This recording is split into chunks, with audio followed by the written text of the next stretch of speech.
speech last week in Las Vegas, and they welcomed me out on the stage by playing Dancing in the Dark. And I got on the stage and I said, here's the good news, I'm not going to dance. You don't want to see that. I want to thank the Secretary of State for her really wonderful introduction. Yes, I am a Mets fan, which means that I learned at an early age how to deal with pain and disappointment.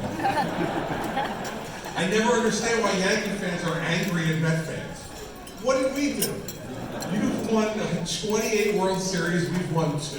So there's no reason to be angry with us. You should feel for us. And as to our MC's husband's problem, you can only imagine, people talk about taking on the teachers union, taking on the other public sector unions, the budget fights I had in New Jersey, and we'll talk about some of that tonight. But the single most courageous thing I did for 8 years as governor of New Jersey was to be a Dallas Cowboys fan.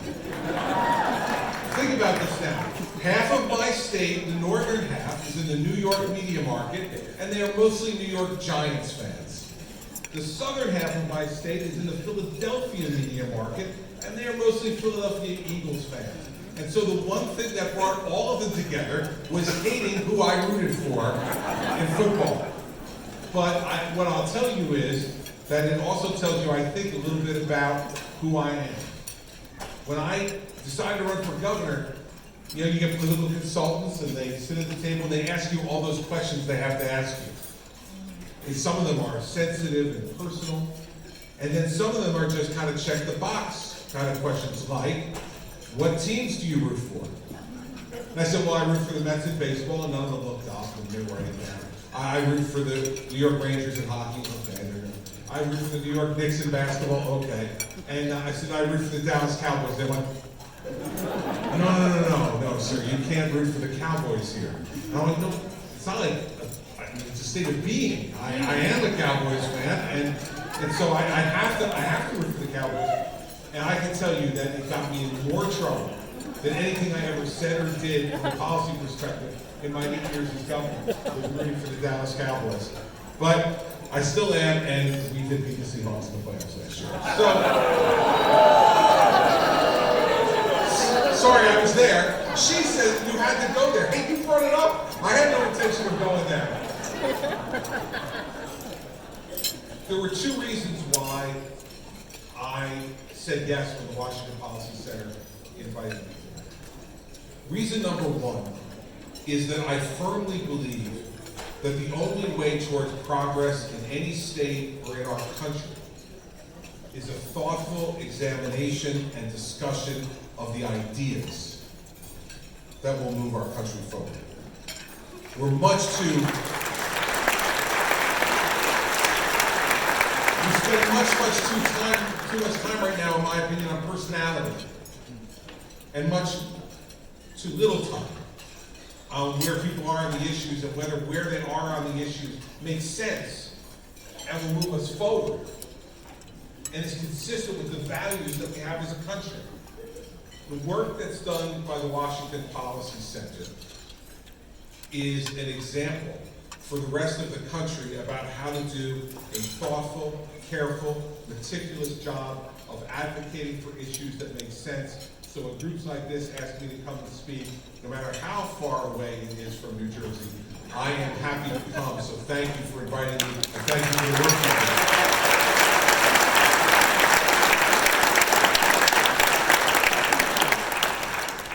The second reason that I said yes was because they told me when they invited me that General Jim Mattis had already said yes. I said, well, hell, man, if this is good enough for Mattis, it's definitely good enough for me. A true leader. A true leader.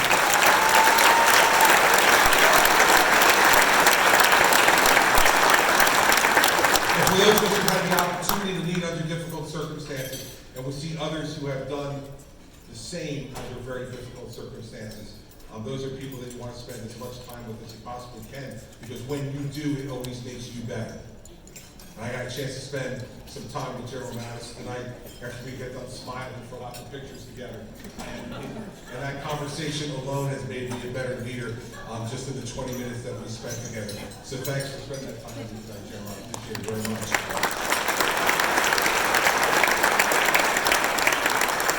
All right, so how did someone like me get elected not once but twice as the governor of one of the bluest states in America? Now, I know that you all here in Washington believe that you may in fact have the award as the bluest state in America. And so I get that, and there's certainly a lot of indicators that point in your direction. But let me tell you from my perspective, New Jersey has not elected a Republican to the United States Senate since 1972. It is the longest streak of any state in America. Democrats outnumber Republicans in registered voters by 985,000 in New Jersey. And so we're pretty blue. How did we win? Well, first time that we ran, we won because the other guy was just so god-awful. There's really no other way to put it. John Corzine, God love him, one of the worst politicians I've ever seen in my life. Former CEO of Goldman Sachs, outspent me 3-1, and I still won. Some people would conclude that that means I'm great. I'm going to tell you the truth. He's just that bad.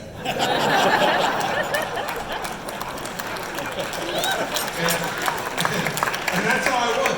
I was just a reasonable guy on the ballot who, when they said, we can't vote for him, who's left? And there I was, right there. The name was kind of snappy, and they went, all right, let's give the kid a chance. It's important to understand that because leadership comes to you in many different ways. It isn't always this dramatic Lincoln-esque passing of the mantle because of your moral character. That all matters once you get in. But getting there sometimes is not nearly as operatic as we may want to make it seem after it's over. And when I got into the governorship of New Jersey, unemployment was at 10.5%, and we had a $2 billion deficit for the 5 months remaining in the fiscal year on a $29 billion budget. And so the first thing I had to confront was closing that gap. And I had a Democratic legislature. So they came in and I had promised to not raise taxes when I was running for governor, because I thought New Jersey's already too expensive. And so they thought they had me right where they wanted me. They lied, of course, about the depth of the problem during the campaign. Said it was a $300 or $400 million deficit, which my first weekend, my state treasurer came down the hall and said, remember that $400 million problem we had? And I said, yes, it's $2 billion. And so we sat down and went line by line through the budget over 3 weeks to find how we were going to close this gap without raising taxes. And the Democrats continued to say, he's going to have to raise taxes. We'll give him a tax bill, we'll raise taxes. And so what I did was, there's a little known statute in New Jersey called the Disaster Control Act. And what it does is gives the governor enormous authority over the budget and other matters if he declares a disaster.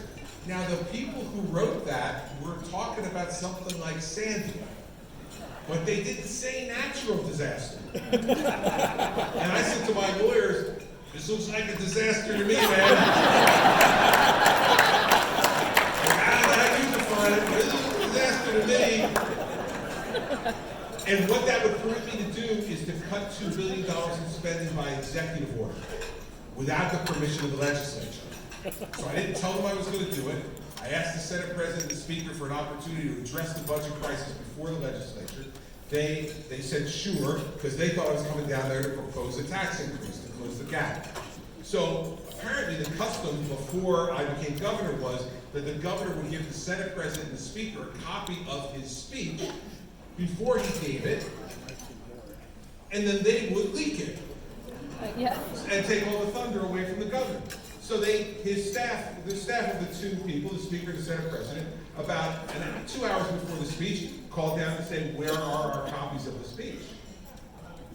And I told my staff, no, don't give it to them. So the Senate President himself came down to my office and said, I want a copy of the speech. Now, this is a guy who will be a recurring figure in our talk tonight. His name is Stephen Sweeney, the President of the New Jersey State Senate, and he is also, in his day job, the President of the Iron Workers Union in New Jersey. So another shy and retiring character from New Jersey. He said, he pounded on the conference and said, Governor, I will not be treated this way. I want to see the speech before you give it. And I looked at him and I said, Steve, this ain't Vegas, and I ain't Wayne Newton. It's one show a night, baby. That's it.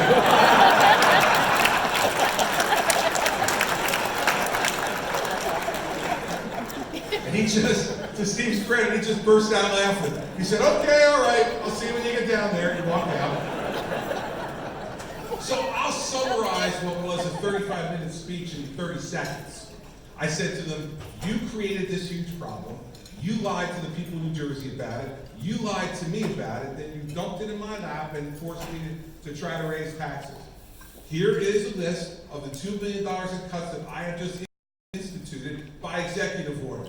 You can thank me later. Have a nice day. That was it.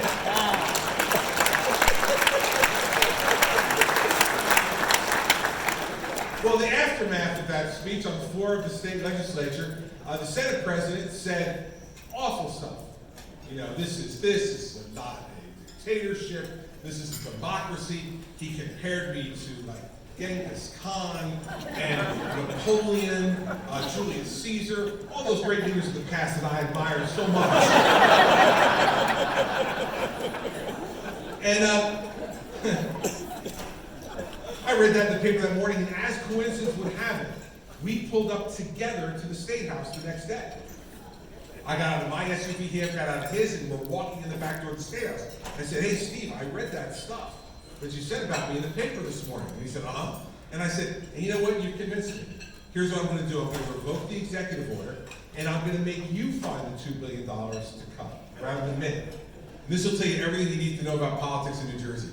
He put his arm around me and he said, hey, Governor, don't overreact. This is stuff I said to the paper. Oh, you know, I gotta say that stuff, but I'm glad you took the heat on this one, not me. We did it, and then, for the budget that we were going to propose for the next year, the deficit was a projected $11 billion. And then they thought for sure I was going to raise taxes. And I gave my speech on the budget, which did not raise taxes and severely, significantly cut spending. And they said, if you don't send us an approved tax increase, we're going to shut down the government. And so I had a press conference and I said, I understand the Speaker and the Senate President have said they're going to shut down the government. And if they do, you need to understand, one of the things that made John Corzine a bad politician is he had a Democratic legislature, they shut down the government on him his first year because he didn't increase taxes enough. And they were fighting over how much to increase taxes. And he said at that time, when they closed down government, he goes, I will not leave the State House until the government is reopened. I have set up a cot in my office and I will sleep in my office until the government is reopened. So this is the backdrop that I come into, right? And by the way, he talks exactly like that. And you go on YouTube later, you're going to laugh even harder. So I knew this was what they expected. So I had a press conference where I said, listen, I am not. I mean, look at me. You think I'm sleeping on a cot in the State House? I said this on live television. I said, there's no chance, okay? There's no chance I wouldn't do that to me, and I wouldn't do it to the cop.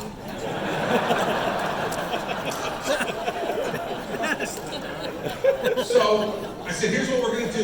You want to shut down the government? That's fine. I'm going to get these black SUVs over here. I'm going to go with the troopers. I'm going to go back to the governor's mansion. I'm going to go upstairs. I'm going to order a pizza. I'm going to open a beer, and I'm going to watch the Mets. So I'm willing to sacrifice also.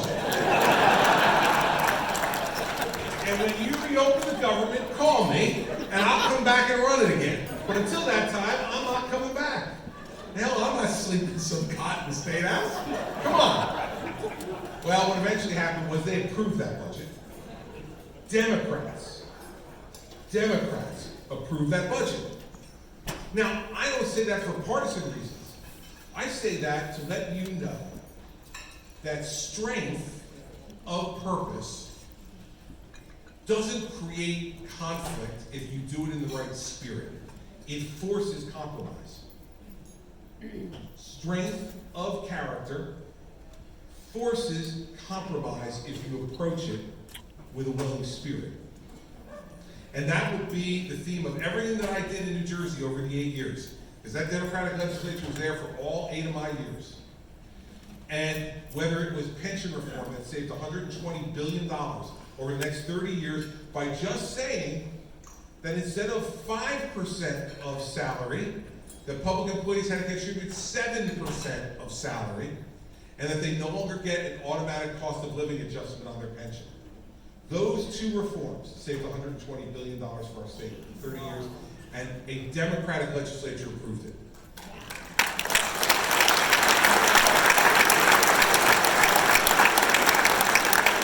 Instead of giving every public employee in New Jersey free health care, free health insurance, they paid nothing when I became governor towards their premiums. We proposed and instituted that they pay on a sliding scale anywhere from 10% to 35% of their premium based upon how much they make. A fair, progressive way of charging people and letting them have skin in the game. That saved billions of dollars for our state, and the Democratic legislature approved it. We put a 2% cap on property taxes. 2% increase a year. Does that seem significant to you? I'll tell you why it was significant to us. In the 10 years before I was elected governor, property taxes in New Jersey went up 70% in 10 years. We imposed a hard 2% cap, and then went back and said, you cannot have a 2% cap on taxes, but not have a 2% cap on the interest arbitration awards that are granted to public employees for their salary and benefits. I called the state legislature back into session against their will in July of 2010 to pass the property tax cap bill, and then by the end of that year passed the interest arbitration cap bill. And in my 8 years as governor, property taxes went up 15% instead of 70% over the other time. Who you elect and their willingness to compromise makes a difference. Ideas and the strength of those ideas do make a difference and can be sold to the people of this country and of this state if you do it in a way that is persistent and persuasive. And that's what we did in those issues in New Jersey. That's why we won.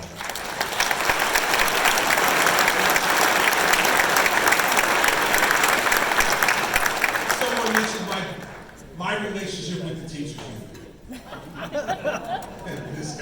This guy's watched like 10 YouTube videos, guaranteed. Right, all the stuff, right? So, listen, the teachers union, at least in New Jersey, is the biggest, most powerful political force in the state. They collect $140 million in dues a year. And they don't pay a nickel towards teacher salary, teacher pension, or teacher health care. That $140 million is merely to make friends and intimidate their adversaries. When I came into office, the favorability rating of the teachers union in New Jersey was 71%. People said to me, you cannot take them on. It's a losing proposition. We wound up doing 40 town halls in our first year on the issue of fairness. And here's what I did. I go to town hall meetings and say, and I'll say it to a group like this. And this is the part where you have to be responsive now. Okay? Writing the check was not the only thing you did tonight. Now you gotta participate. This is the audience participation portion of our program. Later, General Mattis will be doing calisthenics. I obviously will not.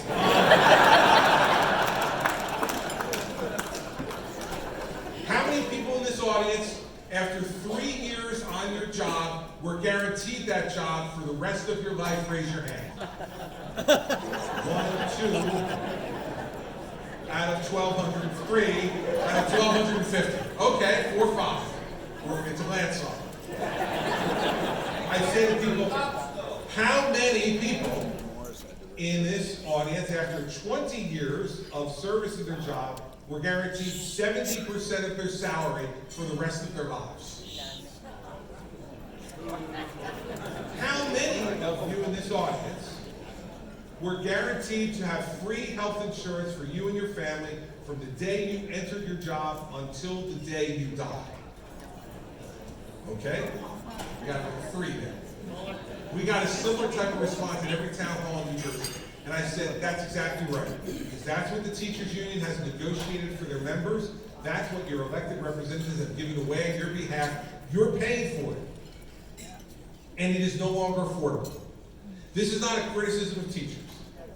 Teachers deserve a union as good as they are, as socially conscious and responsible as they are. And they didn't have it. And so we took that issue on head on. To say to people, if you believe New Jersey is unaffordable, if you're complaining to me about your property taxes and your income taxes, I'm with you. But there are no easy answers. And you've got to make some people who have taken too much give some back.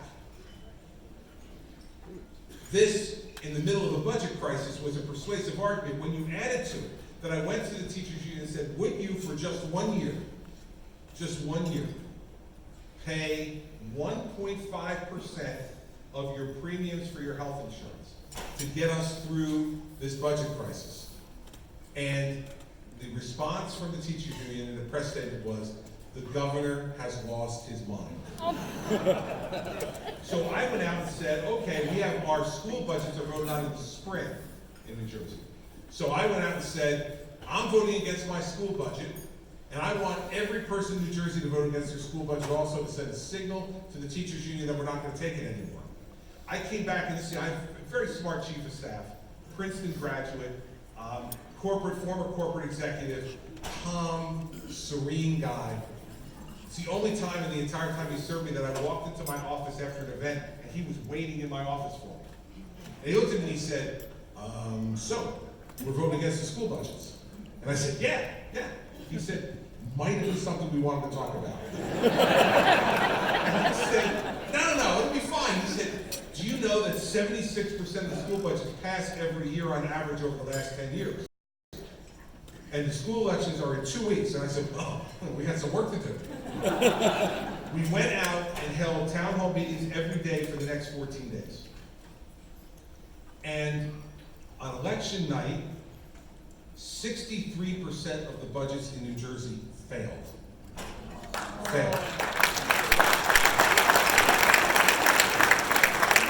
And by the time the end of the first year, the teachers union favorable rating had gone from 71% to 43%.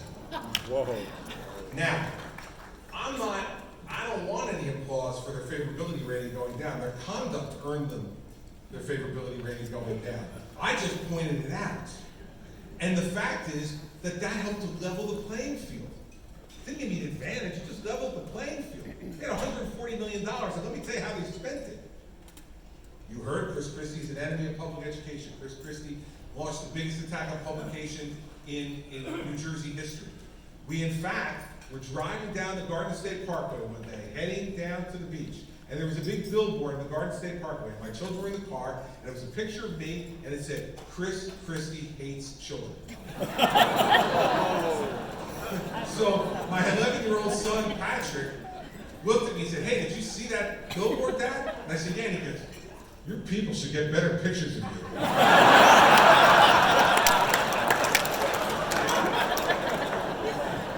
I said, hey, Pat, those are not my people.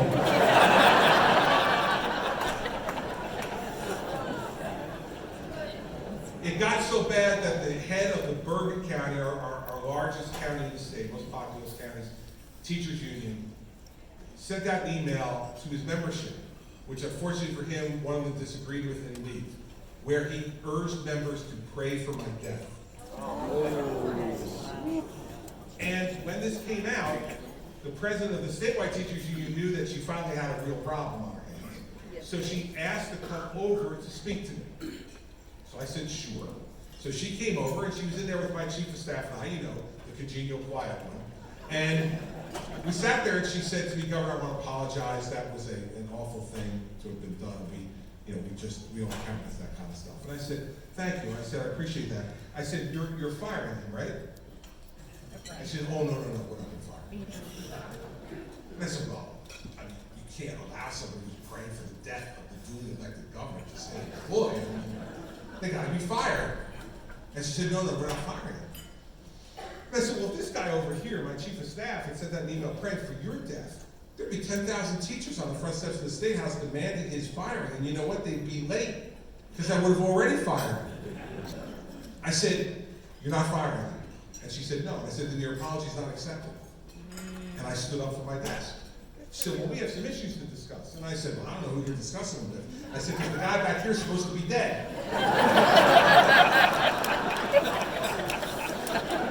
And she said, are you kicking me out of this office? And I said, yes, I am. She said, I've never been treated like this in my life. And I said, well, there's a first time for everything. So she turns around to walk out, and my chief of staff is completely flummoxed now. This meeting has not gone as he thought it might. He was told that this was going to be an apology, mea culpa, kumbaya meeting. Now I'm kicking her out, and she's storming out, and he doesn't know what to say, and he says, thanks oh so much for coming by.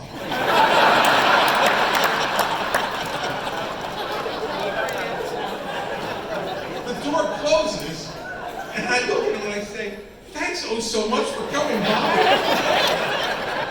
And he goes, that's what I prepared to say.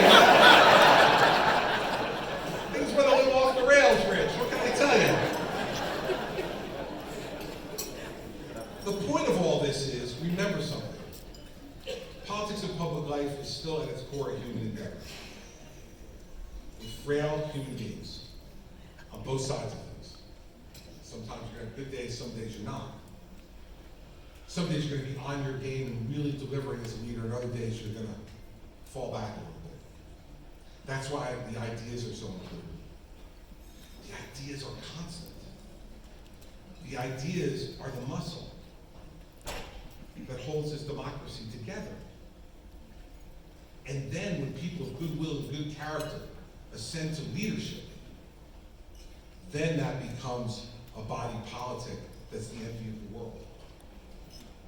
And that's why we have to always remember that the fight against the teachers union was entertaining. And I had a lot of fun with it, believe me. You know, they said that it was hurting students that I wasn't giving free health care anymore. I said, let me ask you a question. Has any of your kids come home and said, Mom, Dad, I swear, I would get an A in physics if you would just give Mrs. Robinson free health care? I swear to you, I would. I said, any of your kids said that? Of course they have, and they don't care. Come on, they don't care about this. It's ridiculous. Then they started sending flyers home in kids' backpacks against them. Yeah. So I said, listen, we have to stop this. I'm not going to allow the unions in this state to treat our children like they're drug mules. I got a little attention from Joe. I got a little national coverage. And they were very offended by that. But what the hell else would you call it? I mean, you're putting something in the backpack of a child, the import of which they cannot and do not understand. And you're asking them to transport it to someone who will understand and will know the import and the dangerousness of that. That's what drug mules do.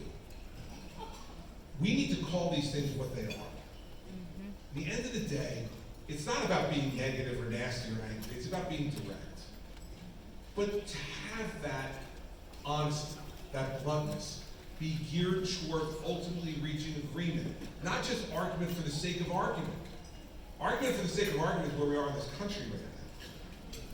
And for 8 years in New Jersey, I will tell you now that a majority of the Democratic Senate caucus in my state, they now have a very liberal Democratic governor who replaced me. I'm telling you that 2/3 of them would vote to have me back right now. Because they can't make deals with him, but they make deals with me. They agree with him more, but they can't come to agreement with each other because they're unwilling to compromise with each other. This government was founded on the principle of friction creating heat, and that heat creating compromise. And that's what we have to remember. We've forgotten the last time.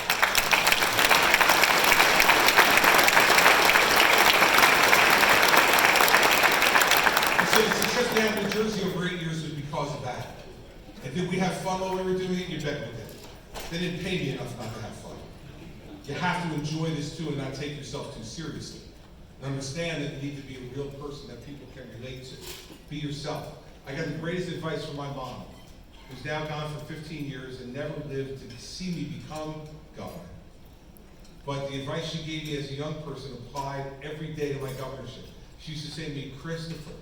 And she was the only one who called me Christopher. Because if you had named your kid Christie, you would use Christopher, right? I mean, she takes the blame for that. But she said to me, Christopher, be yourself. Because then tomorrow, you don't have to try to remember who you pretended to be yesterday.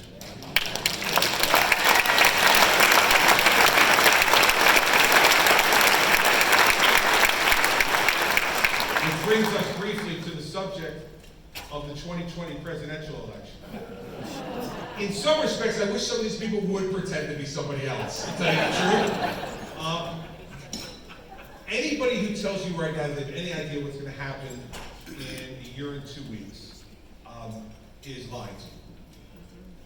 And I want you to remember that at this time, 4 years ago, Donald Trump was in a very tough race with Jeb Bush.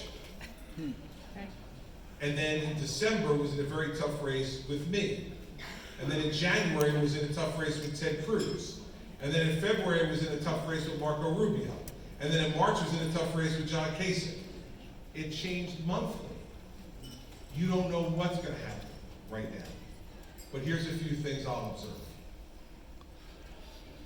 You want to talk about personality overtaking ideas.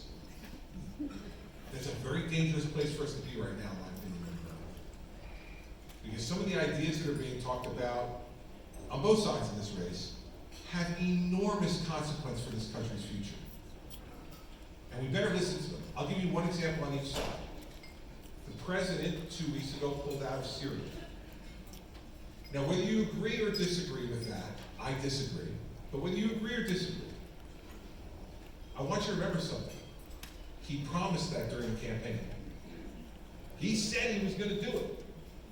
Some people thought he didn't really mean it. Some people thought he didn't really understand it. Some people thought he'd never really do it. He did it. What people say in campaigns matters. And people are dying in Syria right now, in part because of that decision. So those things have consequences. You know, a few weeks ago at the last Democratic debate, and it was a couple of months ago when they did this, they asked people who wants to decriminalize crossing the border. And they all raised their hands. And I'm thinking to myself, okay, these are the same people who want to impeach and remove a president based on a phone call, but want to say, if you come across the border of our country without permission, it's no longer a crime. But the phone call is a crime. Listen to what people say, because there's a chance, I know you're skeptical about this, but there's a chance they might mean it. And if they get in, they may act on it. Barack Obama had one of the greatest sayings ever about this. He said, elections have consequences. Elections have consequences. So for 2020 right now, don't try to play, pollster. Don't try to play pundit. Me, how I'm a pundit every Sunday on ABC. And here's the greatest part of that job, by the way. It's like being a weatherman. You go on, you say what you think's going to happen, it doesn't happen, and they have you back next week. And then pay you for it. It's the greatest job I've seen in your life.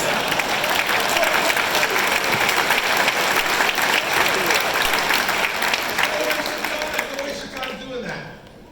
Listen to these people. listen to the president.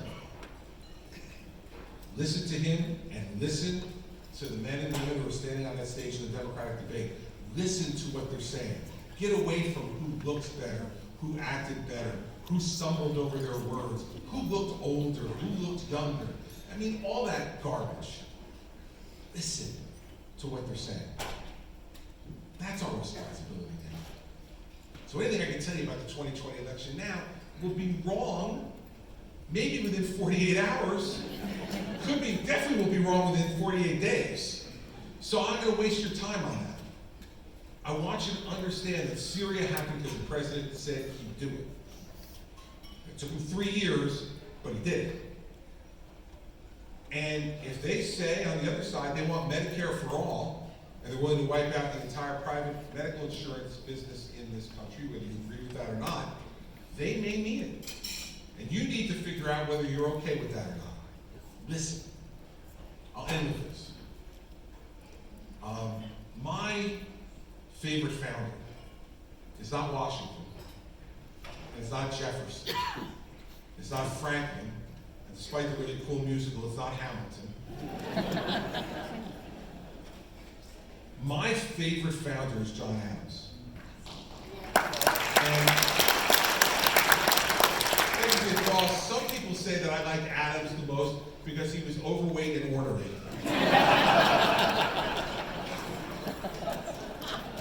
Like that, but but that's not the only reason. John Adams was the heartbeat of the revolution.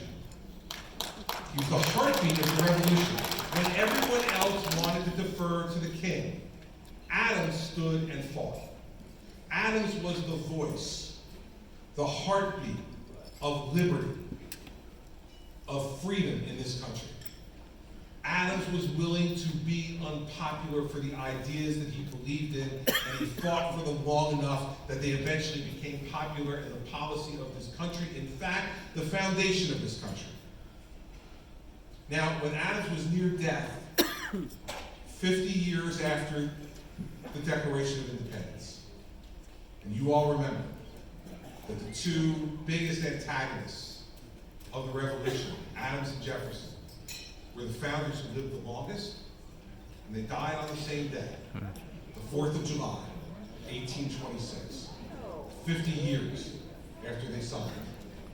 A couple of months before his death, Adams was writing for his diary.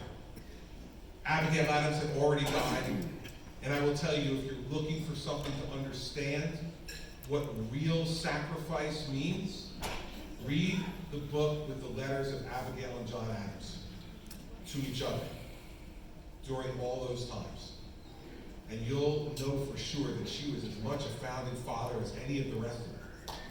And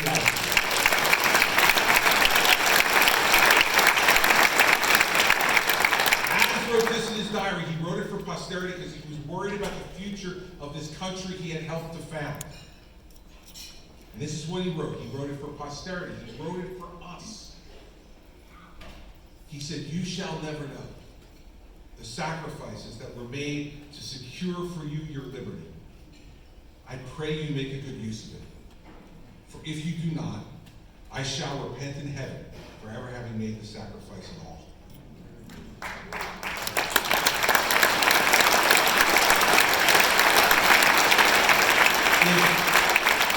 If you want to think about the 2020 election, I want to suggest to you respectfully that you think about it in the context of those words from John Adams.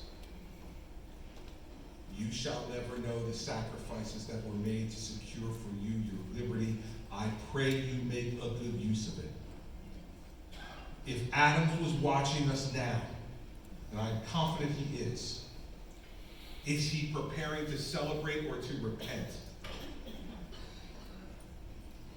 And when we do whatever we're going to do in 2020, not just who we vote for, but how we participate in that process as Americans,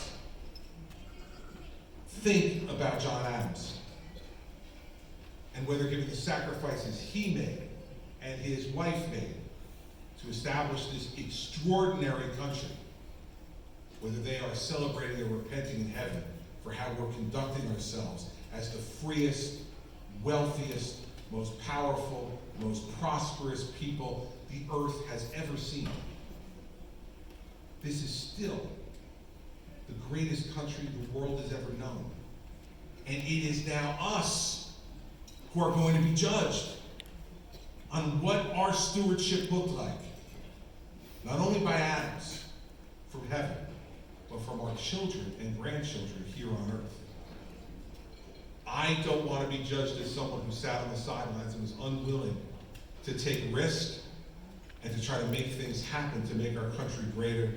And I think if you're here tonight, that you feel exactly the same way. So thanks for having me. It's great to see you.